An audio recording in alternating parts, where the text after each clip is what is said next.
Oliver, you all have been developing apps for a while now, both in Europe and now using NextGen TV in the US. What are some of the other applications that you all have developed, and how does this application compare?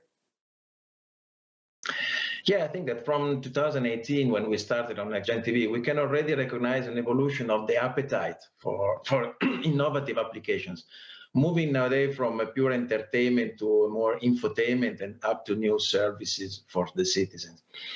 In a nutshell, we started from discovering the value of application initially for entertainment. In collaboration with NAB, we developed the first ATSC3 app in 2019, but then exploring new monetization models. For example, the cooking app we built for CBS Saturday morning segment, The Dish, was introducing click and buy commerce functionality on TV.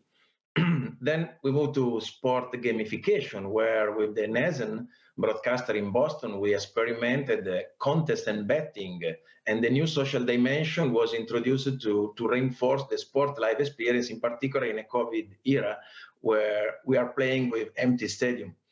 And now news, the new Scripps news literacy app we presented today is aiming at educating the audience about fake news identification. So it's more and more a service for the citizen.